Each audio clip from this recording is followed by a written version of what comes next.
in prayer.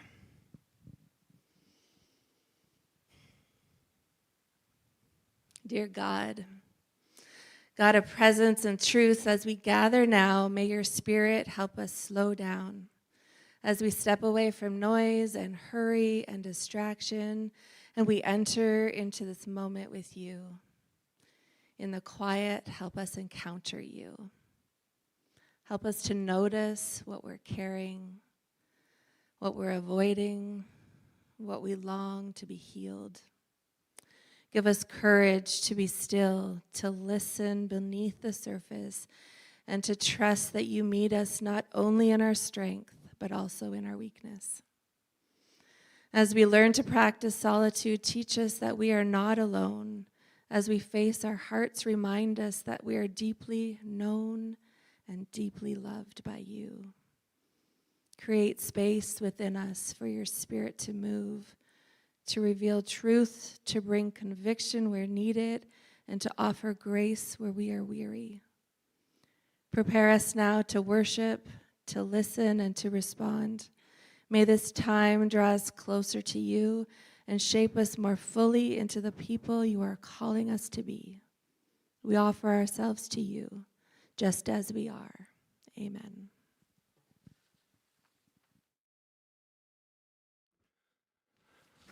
Daddy.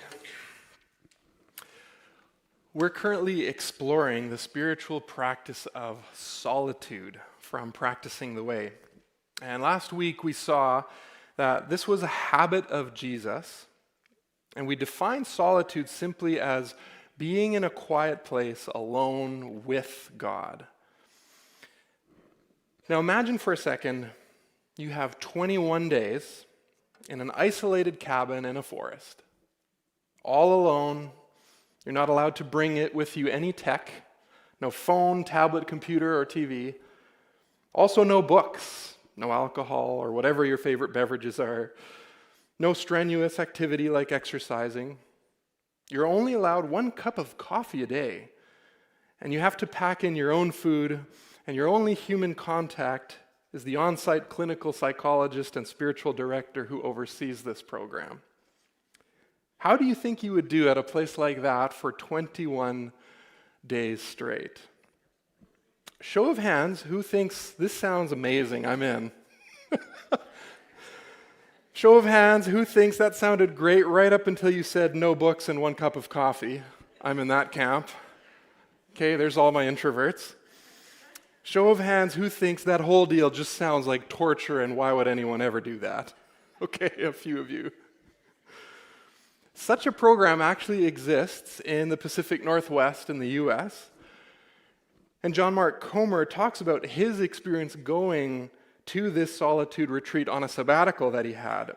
And as an introvert, he thought he would love it and just crush it. But he describes how he soon found out that it was one of the most difficult, emotionally taxing, and painful things he had ever done.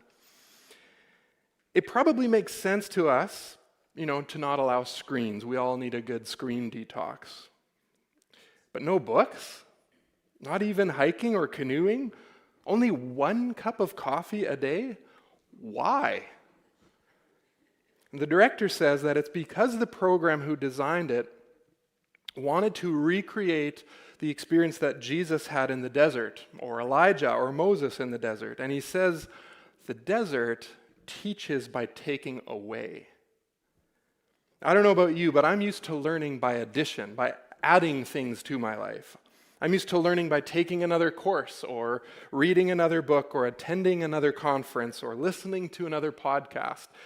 But solitude, like the desert, teaches by taking away all our props and our inputs, our comforts and our entertainments. We're left in silence with God to face our raw, honest, and exposed self. It's where we discover what is really in us. And it's this facing ourselves that is often the most difficult parts about being in solitude. This is why real solitude doesn't feel like a spiritual day spa, but like wandering through a desolate wilderness. Henry Nouwen describes solitude this way. It's a longer quote, but It's gold, so I'm going to read it for you. He said, "Solitude is not a private therapeutic place. Rather, it is a place of conversion, the place where the old self dies and the new self is born. In solitude, I get rid of my scaffolding.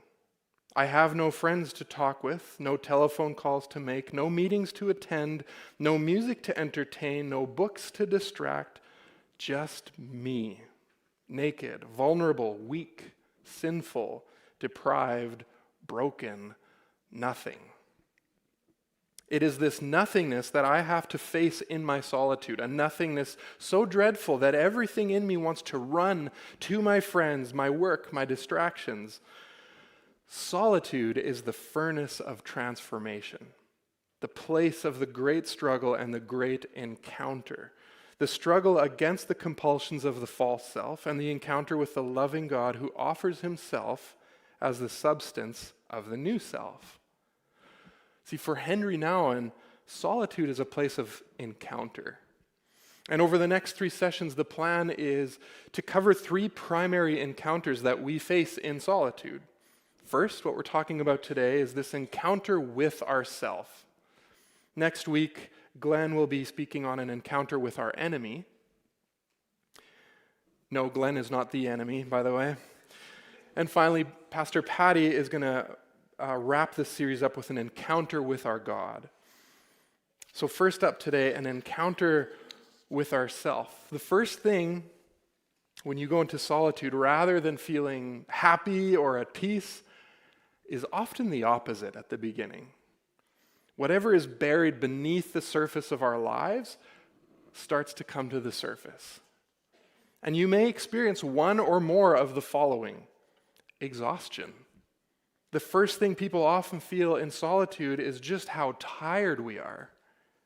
It's that moment your body just lets go after being sleep deprived and driven by adrenaline or caffeine for far too long, and you just crash. This is exactly what we see in the story of Elijah in 1 Kings chapter 19, if you want some homework reading this afternoon. 1 Kings chapter 19. The prophet Elijah, he had been busy doing work. He had been preaching. He had been confronting false prophets and debating. He had been running from an evil queen wanting to kill him. So he fled into the wilderness, or what we talked about last week, the eremos, which is the Greek word for wilderness or desert or the quiet place. And we read that all he basically did for the first few days was just sleep, eat, drink some water, and then go back to sleep.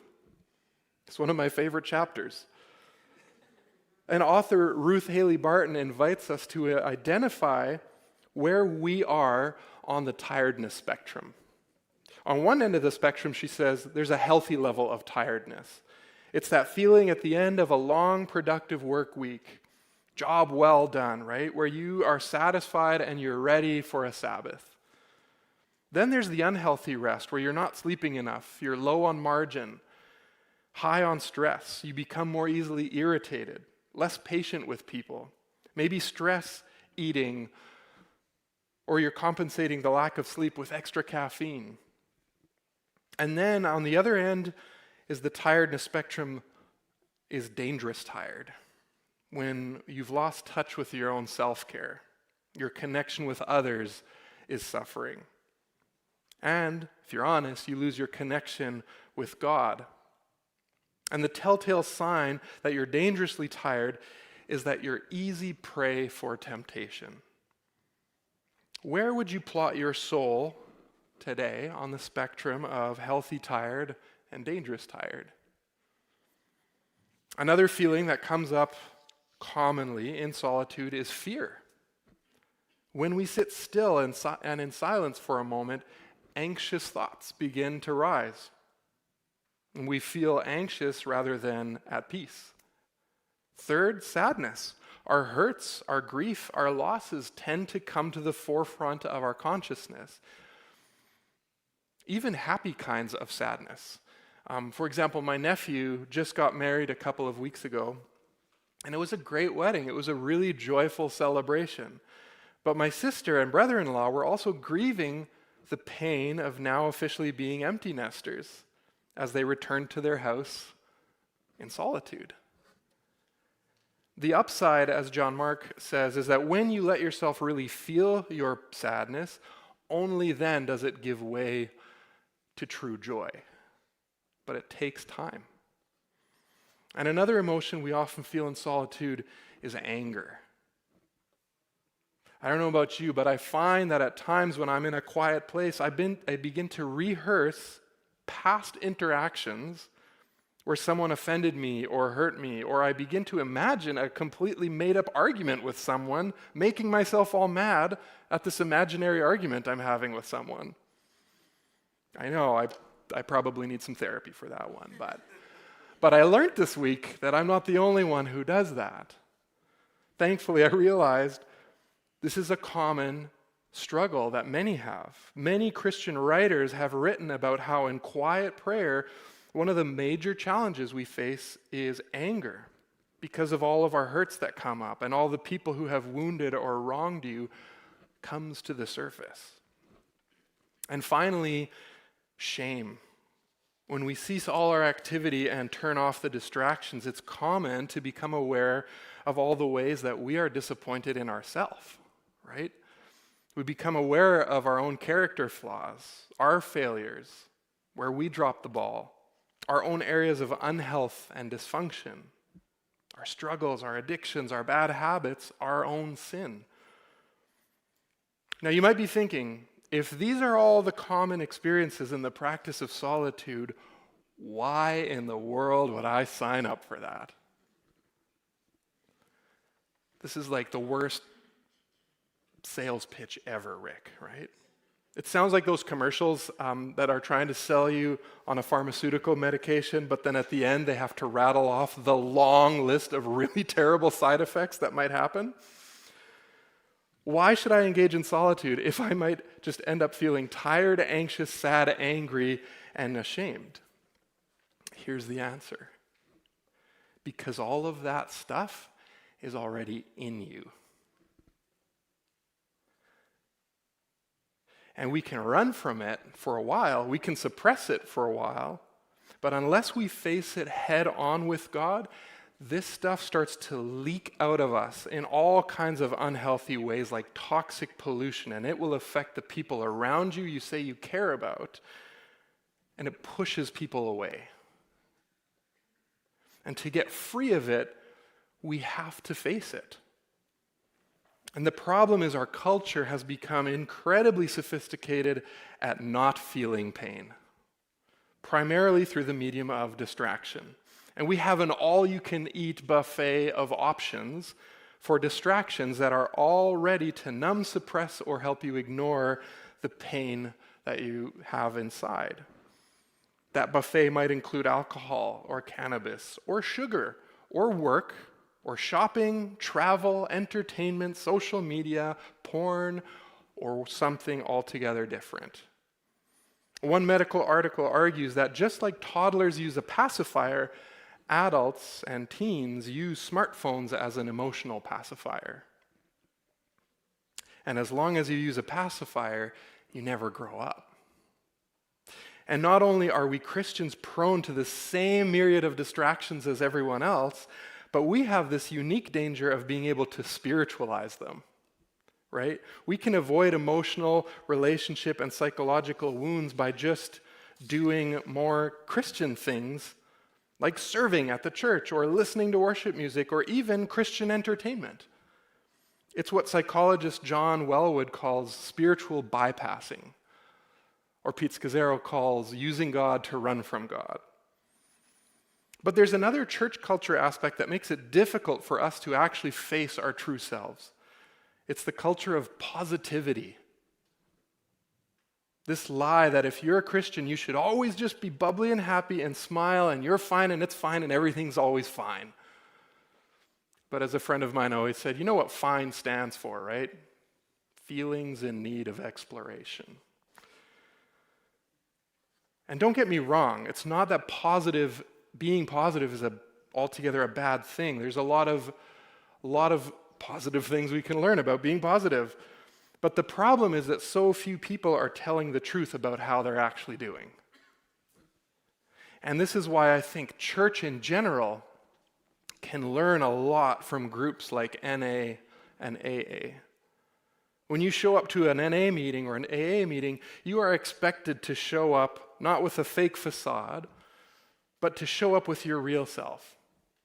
You see people in these groups, they already know that they are broken and in need of help.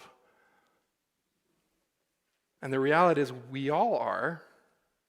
They've just learned how to take off the mask and face themselves. And we must learn to face our pain. So how do we do this? Well, as apprentices of Jesus, what better way than to look at the Master himself on how did Jesus face his pain? Turn in your Bibles to Matthew chapter 26 if you have them. It'll also be on the screen. But the story that we're about to read, it takes place just hours before Jesus' betrayal, his arrest, his illegal trial, his torture and murder. And Jesus knows all of this is coming. Here's how he faced it. Starting in verse 36, it says, "Then Jesus went with them, his disciples, to the olive grove called Gethsemane." Gethsemane was a garden just outside of Jerusalem. It was a quiet place. And he said, "Sit here while I go over there to pray."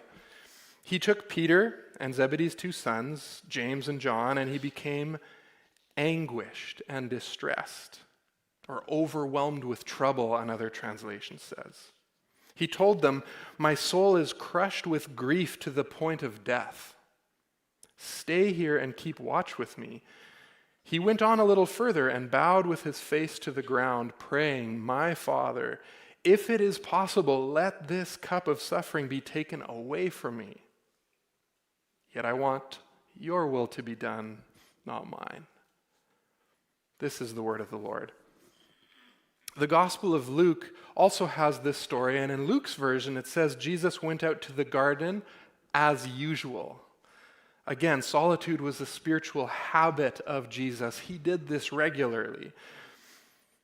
He takes his apprentices to this garden called Gethsemane, and there with him, as he had so often done before.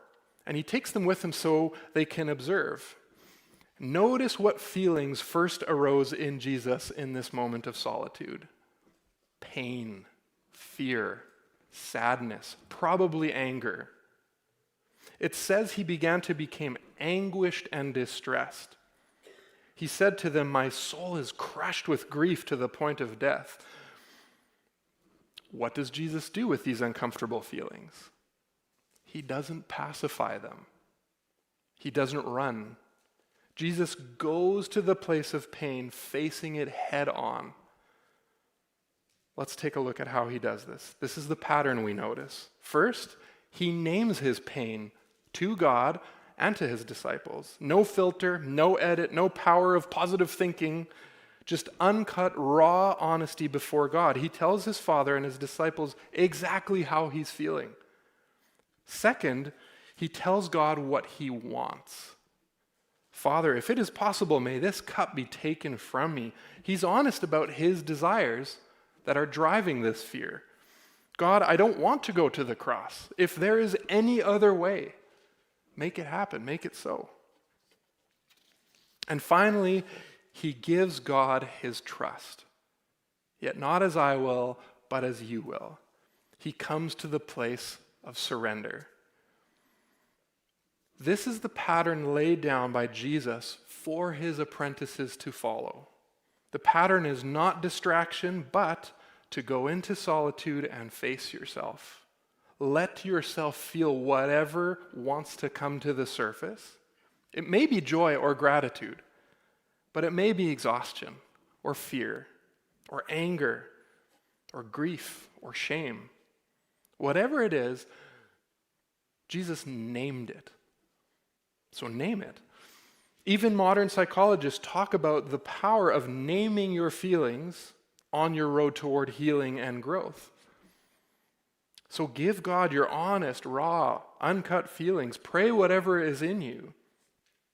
I had a seminary professor, excuse me, he said, with some caution, this can be abused, but he said he had what he called a swear journal, where he prayed his honest, raw frustrations and his anger and his hurt, and then he would rip it out and burn it. But it was a way not of insulting God, but of coming to God honestly.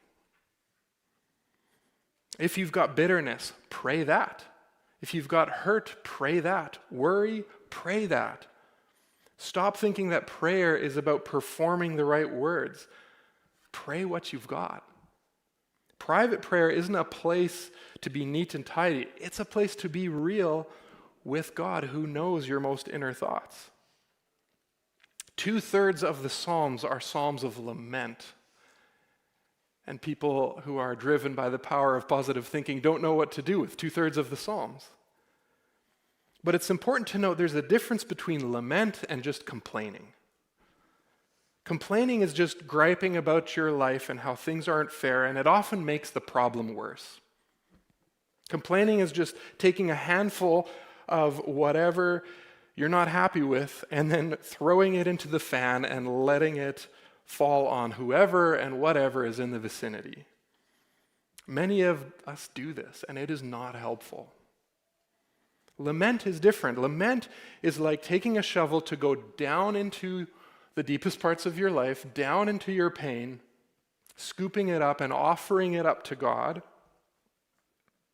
giving Him your honest feelings, your desires, and then to surrender it to Him.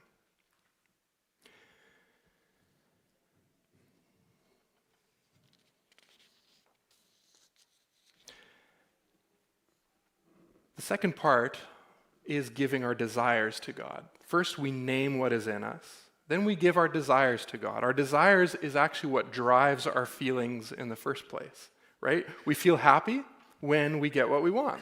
We feel sad when we don't. We feel anxious when we're scared what we want might be torn away. And we feel angry when something is standing in the way of what we want. It all comes back to desire. And the problem is, because we're sinful people, many of our desires are muddled and mixed motives, right? We want to follow God's call in our life, but we don't want to pick up our cross and follow. We want the abundant life He promises, but not the part of denying yourself. We want to be holy, but we also want to just blend in. Whatever your desires are, offer those honestly to God as well. And then third, we give God our trust. It doesn't end with just griping. It's saying, God, here's what I'm feeling, here's my desire, but I trust you. We surrender. We let go of the illusion that we are in control. And we simply say, God, I trust you to be my loving Father who ultimately wants what is best for me. Your will be done, not mine. And it's in that moment of surrender when you feel your heart starting to yield and your fist starting to open up. It's in that moment when your emotions start to get healthy and you start to move through the chaos and come into a place of peace. This is the pattern. Go to the place of pain and meet God there. The great lie is that we heal by moving away from our pain, when in reality, we heal by moving toward it and meeting God there. But this means learning to face our pains and our fears like they do so well at NA and AA. Facing our pain does not mean we just wallow in sadness forever. That doesn't do any good either. It simply means we stop running from it or stop trying to drown it out with all the noise and distraction around us, and we allow ourselves to fully be present in the quiet place of solitude, to name what is inside, to give God our desires, and then to release them to Him in trust. The question, of course, is, who is this God that we are called to trust? Is He going to be good in meeting us in our pain? Can we trust Him? Here's how Scripture describes this God, our God. The prophet Isaiah describes God, and he says He will be called Wonderful Counselor, Mighty God, Everlasting Father, Prince of Peace. The Apostle John says in 1 John chapter 4, God is love. The writer of Hebrews says in chapter 13, "For God has said, I will never fail you. I will never abandon you. The Lord is my helper, so I will have no fear." In 2 Corinthians, the Apostle Paul says, "God is our merciful Father and the source of all comfort." He comforts us in our troubles. This is who awaits us in the quiet place. The question is, will you meet him there? And will you bring your whole self, your real self to the meeting and say, "God, here's my pain. Here's my fear. Here's my insecurity. Here's my anger. And here's my desire that's driving that. I surrender it to you. What do you want to do with all of this? What do you want to do in me with this?" What if God not only wants to give you a free ticket into the afterlife, but what if he wants to bring healing and transformation and forgiveness and growth into your life right now? If you're willing to meet him in your Gethsemane, in your eremos, in your quiet place. I'll end with a quote from John Mark, and then I'm going to invite the worship team to come back up. But he said, "In solitude, we experience being totally exposed, totally seen, totally known, and completely forgiven and accepted and loved by God, just as we are." And so as the worship team comes back up, I want to invite you to respond this morning, and I want to give you 3 options of response. You can choose one of these right now as we sing, or you can choose all 3. Option 1 is simply where you are to prayerfully sing along with these next 2 songs, letting the words be your prayer. Option 2 is as the songs are being played, take a moment to quietly pray where you are. Name to God your pain, and then name the desire that's driving it, and then offer a word of trust. And option 3, it's a little bit different for us. We're trying something new this morning, okay? It's simply an invitation. But your third option is during these songs, if you'd like, come forward down either aisle. Pastor Patty's going to be on one side, I'm going to be on the other. And you don't need to say anything, but we'll just be ready if you come forward just to offer a short prayer of blessing over you, and then you can return back to your seat. Okay, so option 1, use these songs as your prayer. Option 2, pray quietly where you are, naming your pain, your desire, and surrender. And option 3, right now, is to just come forward to receive a short prayer of blessing. And if no one comes forward, that's okay. We'll just stand here awkwardly and sing facing you, all right? But you are invited, so come as you feel led and nudged by the Spirit this morning, and let this be our prayer. So